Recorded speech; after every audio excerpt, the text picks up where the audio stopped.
Oi, pessoal, tudo bem? De volta aos comentários ao Código de Processo Penal. Lembrando que aqui não há um curso de processo penal, são comentários didáticos ao CPP. Se você quiser profundidade, acesse resenhaforense.com.br e veja os links na descrição do vídeo. Veja também o curso de processo penal que há aqui no canal. Por gentileza, inscreva-se e curta o vídeo, isso nos ajuda bastante. Chegamos ao título 4º, Ação Civil. No caso, ação civil ex delicto, né? Famosa ação civil ex delicto, sobre a qual quero me desbruçar hoje. A gente sai do artigo 63 e vai até o 68. Essa é uma parte que me é muito cara, eu vou mostrar porquê, vou até exibir um vídeo meu aqui, falando, é uma palestra minha, tratando da assim chamada eficácia civil da sentença penal. É um problema que sempre me chamou a atenção e eu quero mostrar aqui hoje, tá? Mas vamos do princípio, né? Artigo 63. Transitada em julgado a sentença condenatória, poderão promover-lhe a execução no juízo cível para o efeito de reparação do dano, o ofendido, seu representante legal ou os seus herdeiros. Então, aqui o CPP enaltece e registra a ideia clássica segundo a qual a sentença penal é, no cível, um título executivo. Melhor, título executivo judicial. Então, a sentença penal é, no âmbito civil, um título executivo judicial. Então, ela dá aso, ela tem força executiva, né?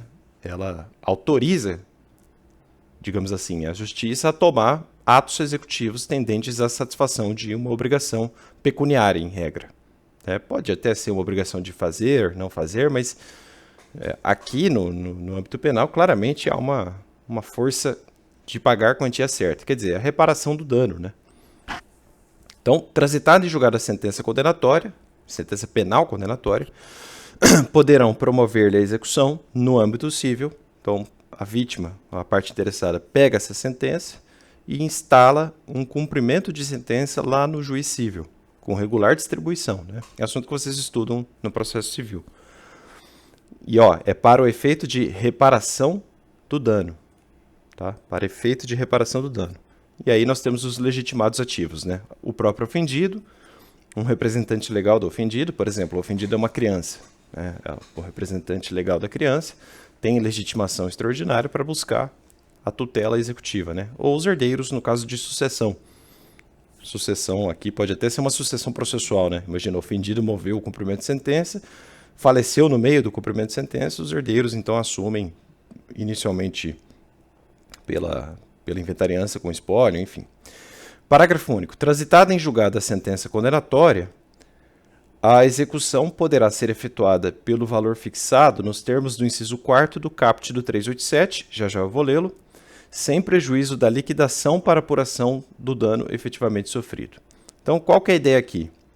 Isso aqui vem de uma reforma de 2008, né? Essa lei aqui instala no Brasil, eu acho que é o marco inicial aí, talvez de um movimento mais recente de preocupação com a vítima no processo penal. Isso é muito importante, né? Esse exercício de vitimologia.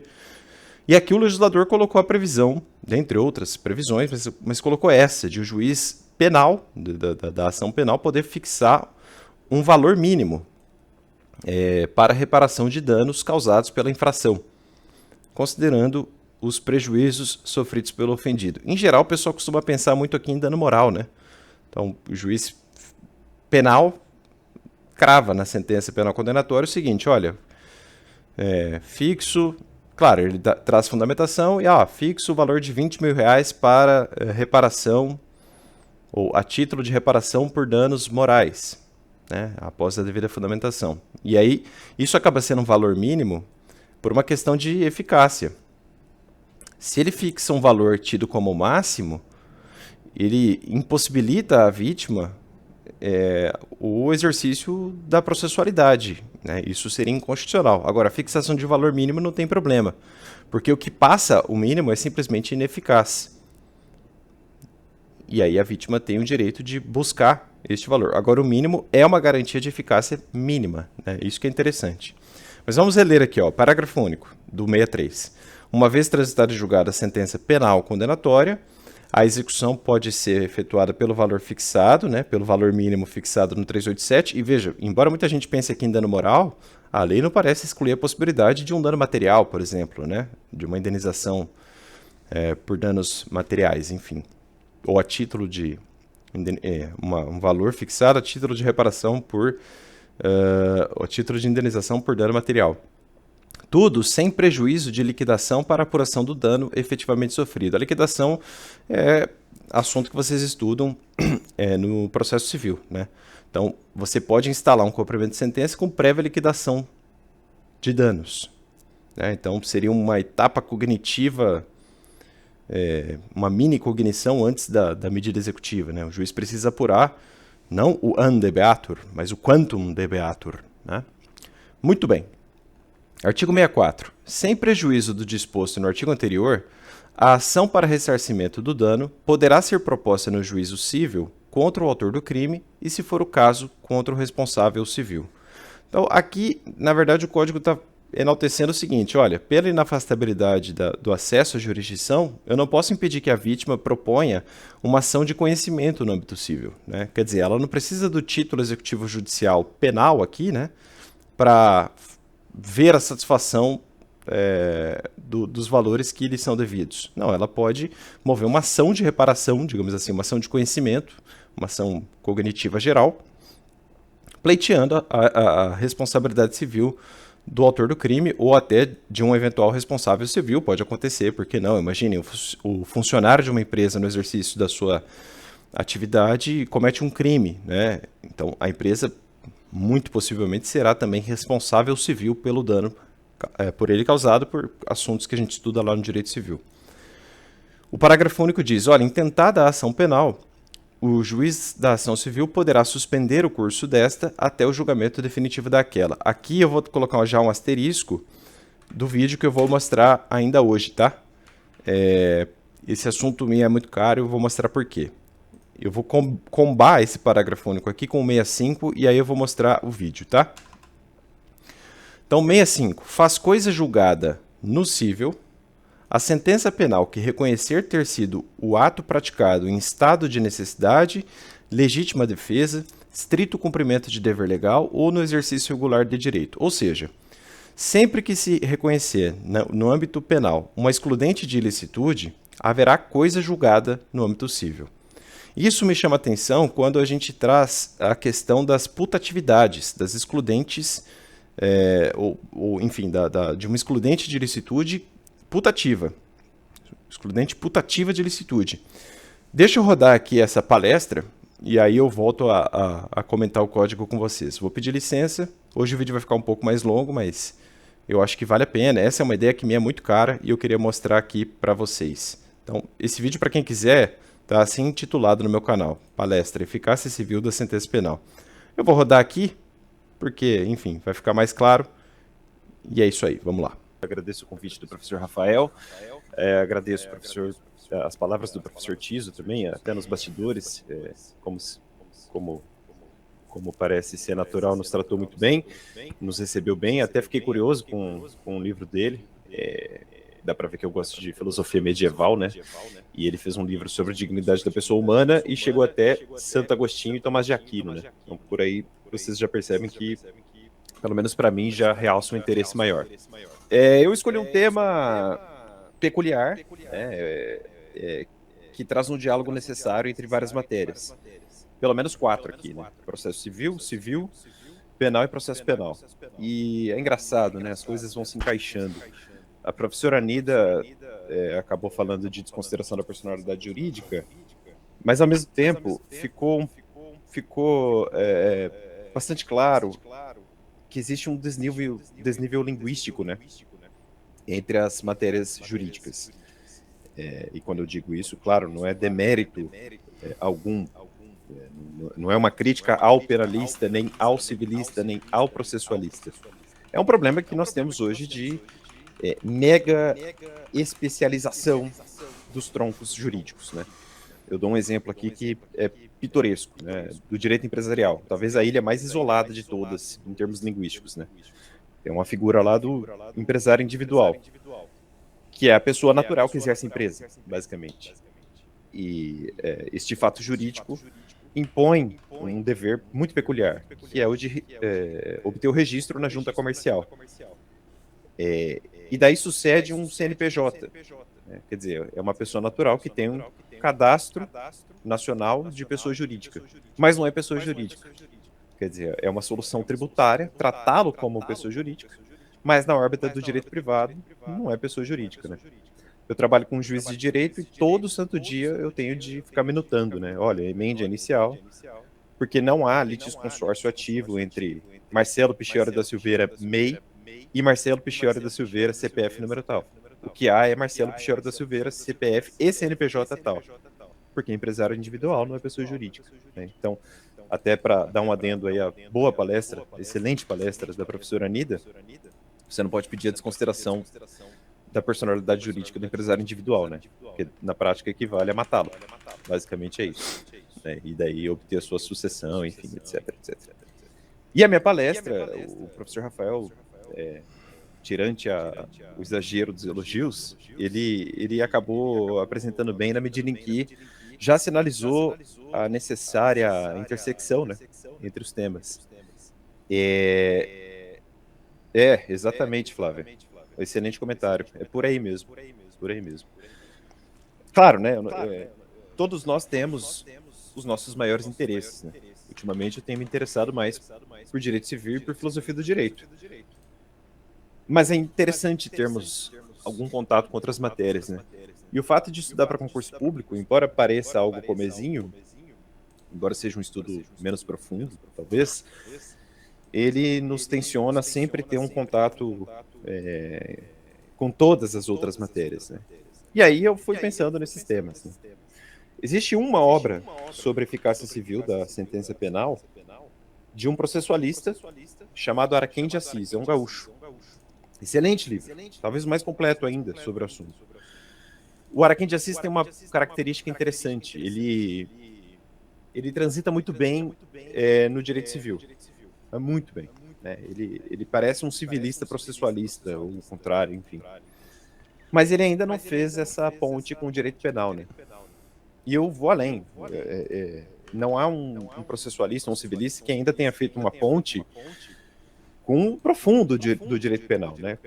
Principalmente com as teorias do delito, cujas soluções, a depender da escola que você adote, são completamente diferentes, né? Sobretudo em matéria de putatividade, né? Discriminante putativa, principalmente. Vou falar disso ainda hoje, tá?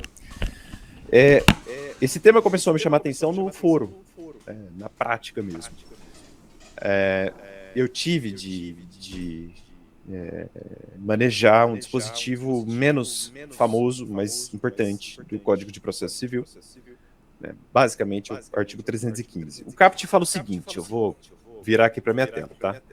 Se o conhecimento do mérito, diz o CPC no 315 caput, se o conhecimento do mérito depender de verificação da existência de fato delituoso, o juiz pode determinar a suspensão do processo até que se pronuncie a justiça criminal. Ponto. Isso é o caput. Bom, por aqui nós temos um recado já da lei, né? Olha, o legislador está falando, eu sei que pode acontecer alguma coisa estranha, então talvez seja de bom alvitre suspendermos o andamento do procedimento civil, porque vai que o juiz criminal decide algo diferente, sobretudo na parte do nexo de causalidade ou de haver ou não uma excludente de ilicitude, né? É por isso que existe o 315. O verbo ali pode, né? O juiz pode determinar, sugere, pela literalidade da lei, uma certa discricionariedade judicial. Eu não gosto muito dessa saída, dessa interpretação, né?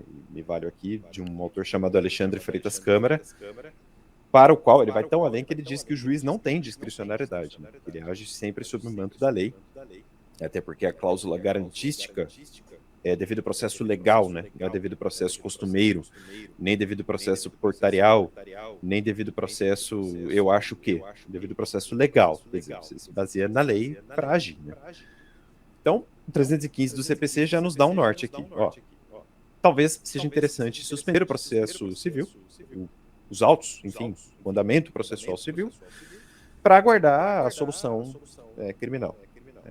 Só que na prática as coisas não são tão perfeitas assim. E a lei traz outros pontos que, com todo respeito, não me apetecem. Eu vou explicar por quê. Tá? O parágrafo 1º do 315, e aí entrando já na explicação do que eu não gosto na lei, diz assim. E aí aqui a gente já começa a perceber também como não há uma comunicação adequada entre processualistas penais e processualistas civis, né? Quer dizer, cada um pensa de um jeito, e aí a gente tem esse tipo de discrepância também. Ó, parágrafo 1º. Se a ação penal não for proposta no prazo de 3 meses, quem escreveu isso aqui também é muito otimista. Né? Basta ir ao fórum para você ver que tem inquérito que demora anos, às vezes, para, enfim, o MP finalmente oferecer denúncia. Né? Mas, enfim, se a ação penal não for proposta no prazo de 3 meses, contado da intimação do ato da suspensão, cessará o efeito desse, incumbindo ao juiz cível examinar incidentalmente a questão prévia. Então, quer dizer, no CAPT, o CPC diz, talvez seja interessante suspendermos. E aí, no parágrafo 1º, ele diz, suspende, mas no máximo 3 meses. Aí já temos um problema, né? Se a ação penal for proposta em 3 meses e 2 dias, cessa a suspensão do procedimento cível. E daí a gente tem a possibilidade de 2 processos paralelos, a rigor sobre o mesmo fato, transitarem por aí, no foro, e pior, gerarem decisões conflituosas. Né?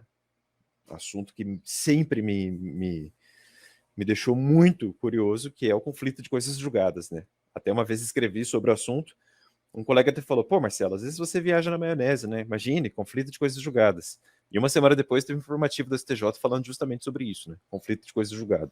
E aqui é um terreno fértil para isso. Né? Vou falar daqui a pouquinho. Antes, deixa eu terminar a leitura do CPC no que interessa para hoje. O parágrafo 2º diz, proposta ação penal, isso também eu não gosto. Ó. Então, ainda que seja obedecido aquele lapsozinho de 3 meses, né? Proposta ação penal, diz o parágrafo 2º do 315, o processo ficará suspenso pelo prazo máximo de 1 ano, ao final do qual aplicar-se-á o disposto na parte final do parágrafo 1º. Quer dizer, se não der tempo, o juiz civil vai examinar e a vida segue. Eu não gosto desse prazo máximo de 1 ano. Eu até entendo a razão da sua necessidade, afinal, algum prazo talvez tenha de existir, né? Vai que o processo criminal demora 5 anos, né? Não faz sentido também trancar tanto tempo o processo civil.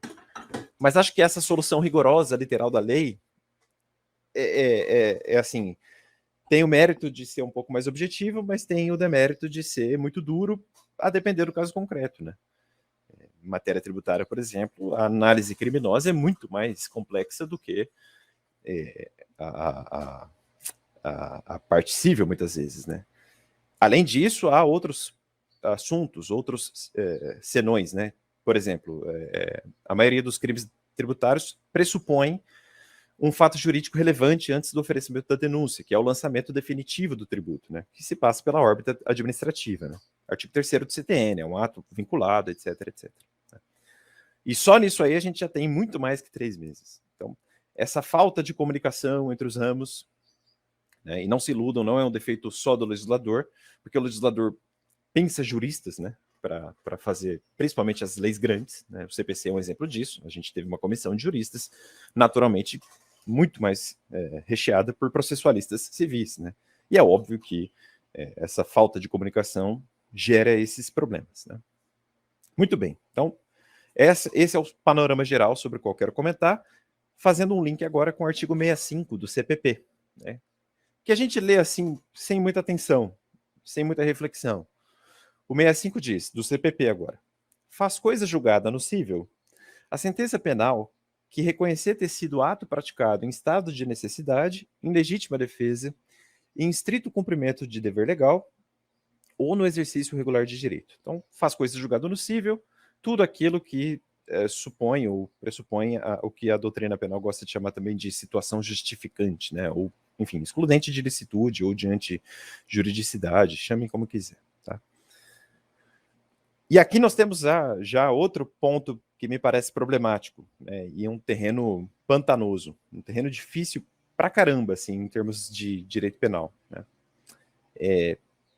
Em suma, é corrente a afirmação segundo a qual o Código Penal teria adotado uma postura finalista, né, para a teoria do delito, com todos os seus contornos e, enfim, né, a adoção de um dolo neutro, embora eu tenha lá alguns problemas com essa ideia, mas um dolo axiologicamente neutro ou só ontológico, digamos assim, né, que seria apenas o preenchimento da esfera objetiva do tipo, basicamente. Né. Eu peço desculpas talvez pelo linguajar, eu sei que temos muitos graduandos ainda no primeiro ano, mas é inevitável, a gente tem que usar um pouquinho o palavreado corriqueiro, né?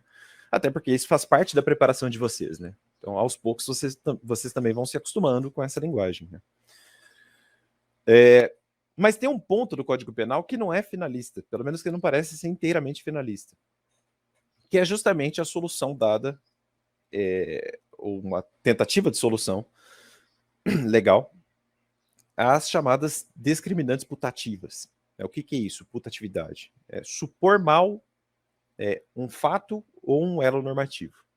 Daí sucede o problema do erro, né, em direito penal. Ou erro de tipo, ou erro de proibição, enfim.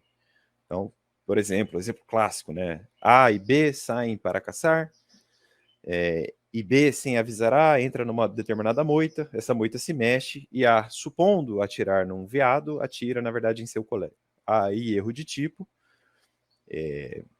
porque ele não imaginava que ali havia, afinal, bem jurídico, vida sendo afrontado, enfim, não há homicídio, a rigor, né? Não há o crime de homicídio.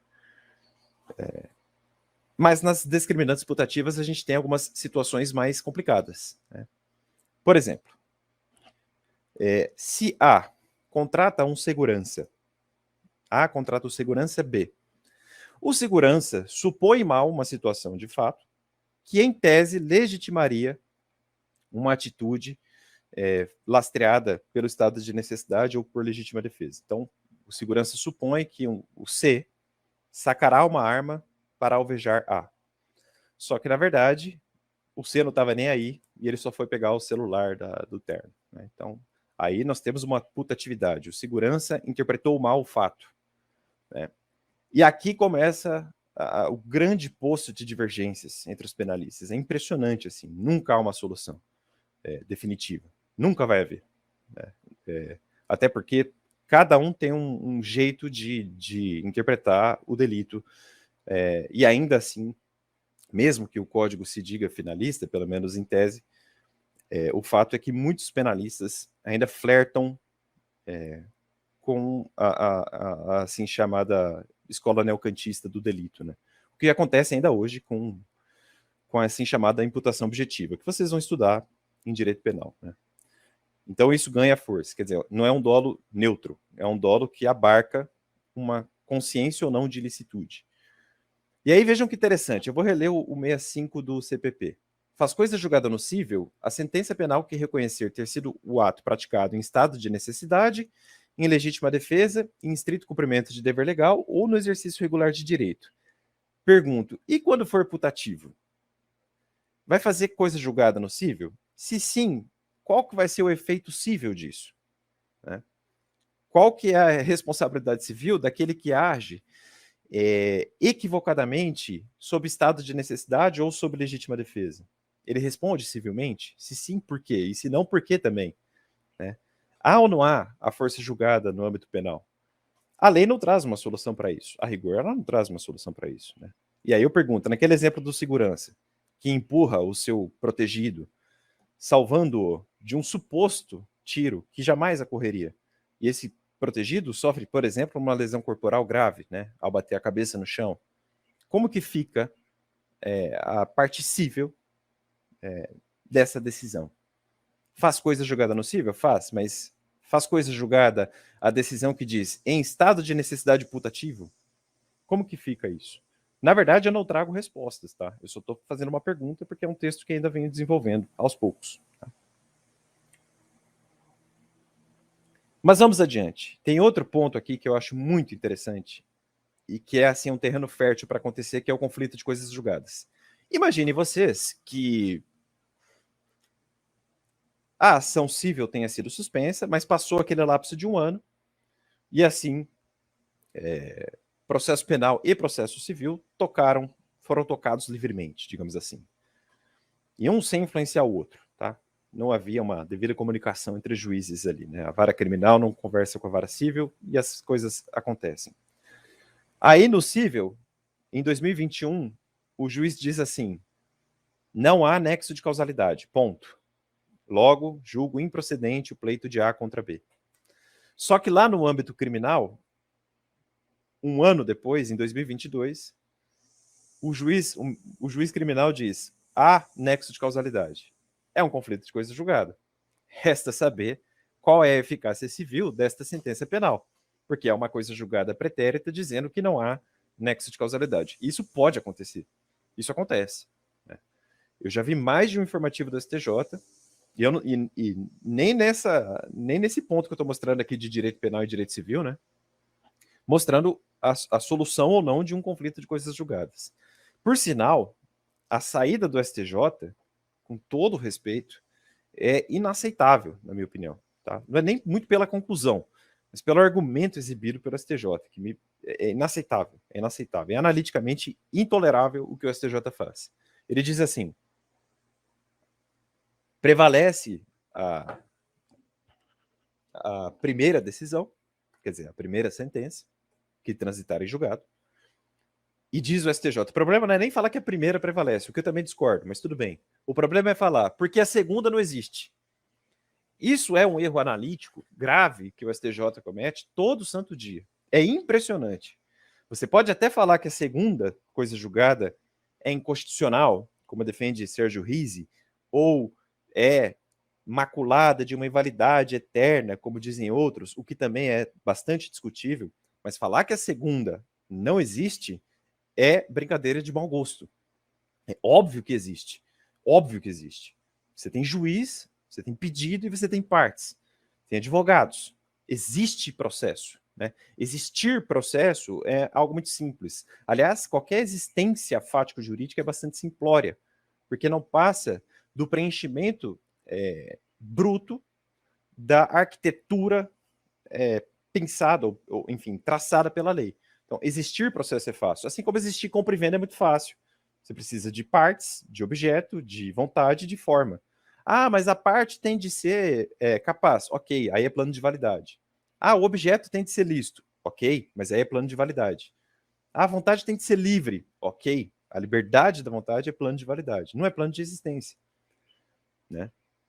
E tem outro problema. Né? Se a segunda coisa julgada admite ação rescisória por conflito de coisa julgada, resta saber o que você ataca. Porque se você ataca algo que não existe, não faz sentido existir ação rescisória. E não faz sentido pensar num prazo de 2 anos para que ela seja manejada. Tem até um argumento muito interessante. Né? Qual seria a saída jurídica no caso de conflito de coisas julgadas? E aí tem um argumento do Marinoni, que é assim, olha, a lei diz que é possível manejar ação rescisória em 2 anos. Então ele diz, vai prevalecer a primeira se houver rescisão dentro dos 2 anos. Ah, Marcelo, perdeu-se o prazo decadencial dos 2 anos. Ok. A segunda coisa julgada como que revoga a primeira. Né? Fred Didier defende isso. Ele faz uma analogia da coisa julgada com a lei e diz, olha, é uma sucessão de leis. Então a lei posterior revoga a anterior no que é incompatível. Então, a coisa julgada posterior revoga a anterior no que for incompatível. Né? Com esse aparar de arestas normal, enfim, da ação rescisória. É até engraçado, eu estudava esse tema e eu encontrei 5 teses, né? Cada uma com uma solução, assim. Mas a do STJ assim, é pitoresco, né? Não dá para falar que não existe coisa julgada. É óbvio que existe, né? A questão é saber qual vai prevalecer e por quê. Né? Eu defendo que prevalece a segunda, mas aí por uma outra razão. Tá? Por uma outra razão.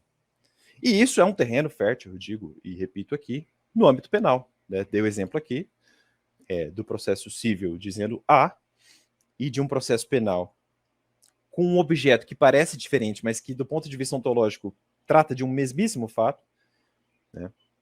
Dizendo que o tal fato, na verdade, ocorreu, o que difere muito da solução civil. Né? É um conflito de coisas julgadas. E tem mais. Né? Se o inverso acontecer, eu pergunto, caberia ação rescisória contra a sentença penal, trânsito em julgado, ou seria revisão criminal? E se a revisão criminal não tem prazo, teoricamente, né? Enfim, é uma divagação. Tem um outro ponto que eu queria mostrar aqui, até me acabar de me me aparecia na memória, que é justamente o problema que isso pode gerar em outras áreas do direito, né? A professora Anida falava de desconsideração da personalidade jurídica e de que não há flechas, né, para certos tipos de desconsideração. No âmbito tributário, isso é uma verdadeira bagunça, né? A desconsideração da personalidade jurídica na seara tributária é completamente diferente da desconsideração no âmbito privado, né? O Estado tem muito mais força, como só imaginar, na esfera tributária, né? É algo assim, realmente inacreditável, né? Já me encaminhando para o final, vejam como o tema é espinhoso, mas eu também faço uma exploração sucinta, tá, do que eu quero mostrar aqui.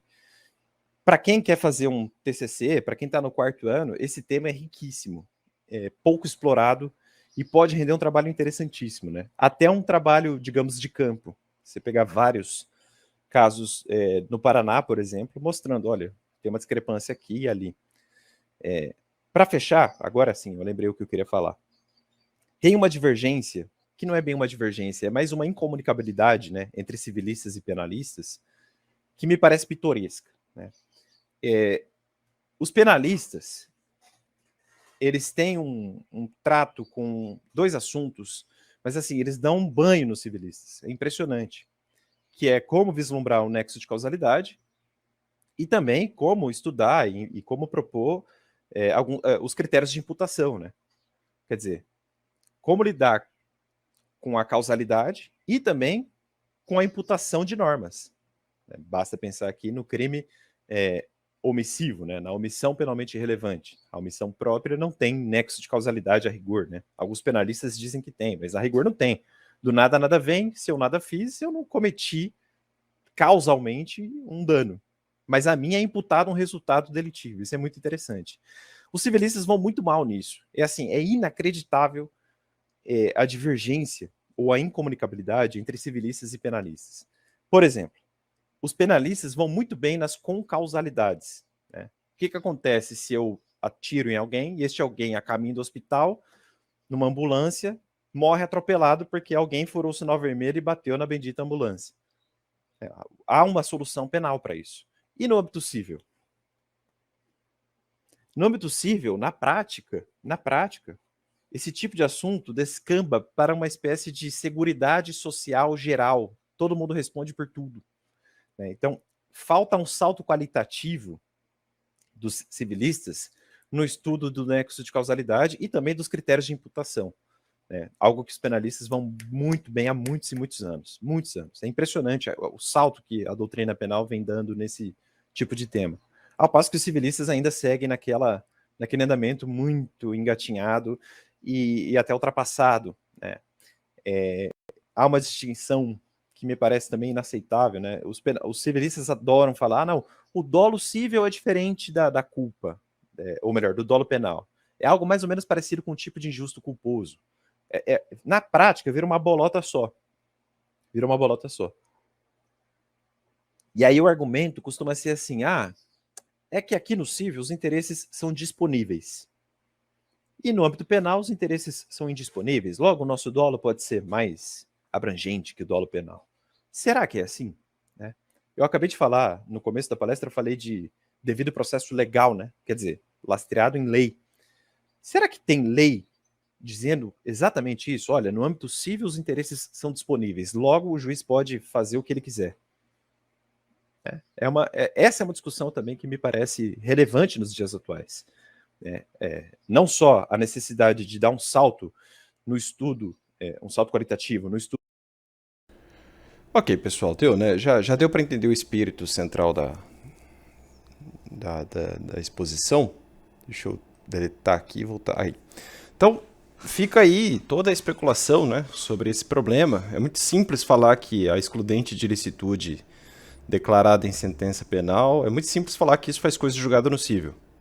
O problema é enfrentar esses espinhos aí que eu coloco nesse galho, né? Então, fica aí a sugestão temática para vocês. Vamos adiante. Faltam 3 dispositivos hoje.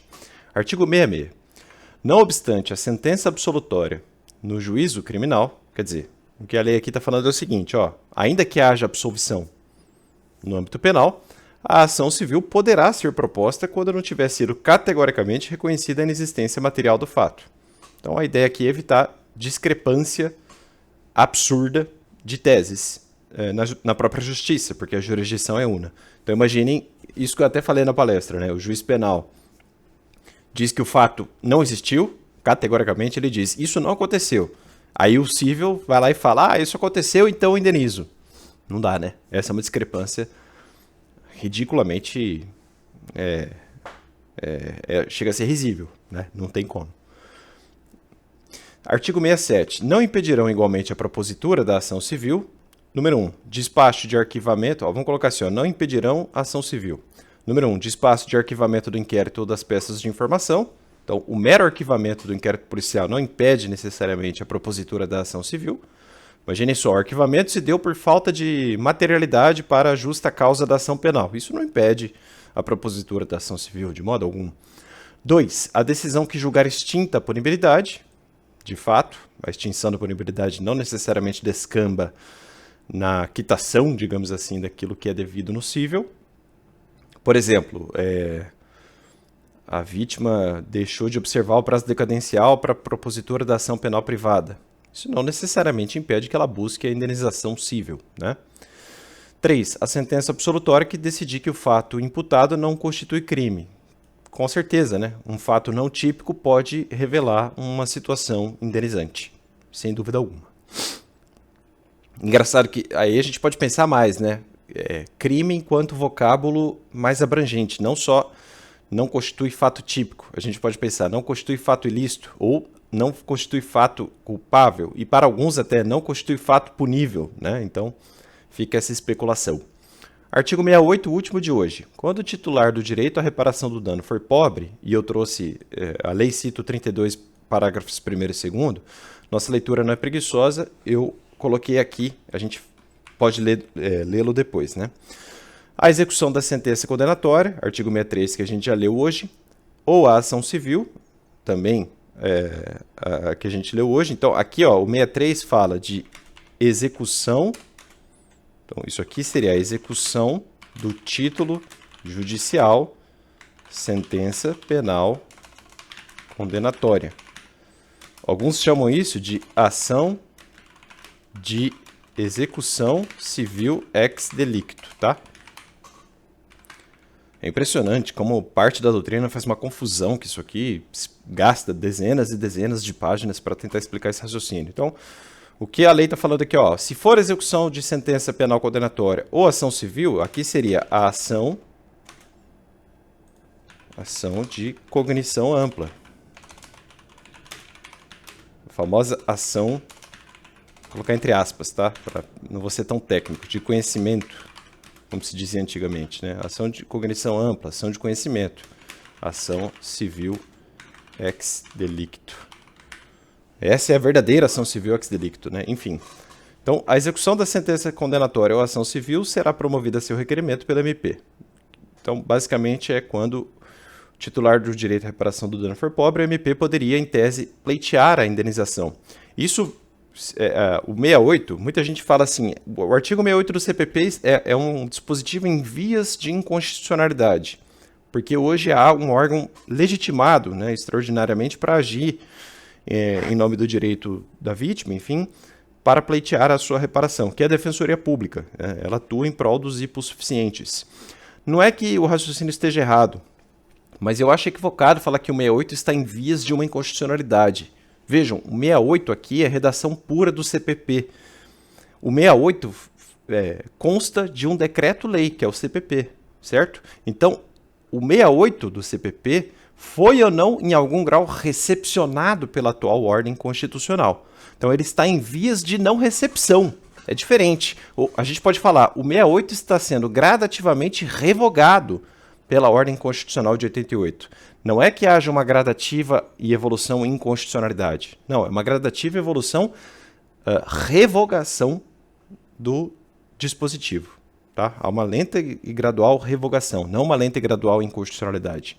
Mas o termo que vocês vão encontrar por aí é em vias de inconstitucionalidade. Tá?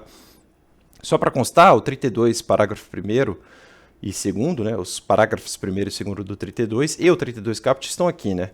É aquele que fala assim, nos crimes de ação penal privada, o juiz, a requerimento da parte que comprovar sua pobreza, nomeará advogado para promover a ação penal. O ideal hoje é pensar em defensoria pública aqui também, né?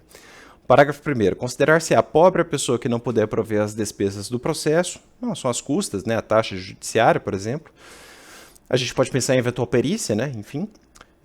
Sem privar-se dos recursos indisponíveis ao próprio sustento ou da família. Parágrafo 2º. Será prova suficiente de pobreza o atestado da autoridade policial em cuja circunscrição residiu ofendido. Esse aqui é bem curioso, né? Pode cair na sua prova. O delegado falou que é pobre e isso serve. Teoricamente, sim. Seria uma prova da pobreza jurídica, né? Da hipossuficiência adequada para a tutela do pobre, né? Aquela onda de processo civil que a gente costuma estudar lendo Capelletti e Bryant Garth, tá? Pessoal, é isso aí então. No próximo vídeo a gente começa o estudo da competência, se não me engano, mas aí é outro capítulo. Vou apertar o botão. Tchau, tchau. Até.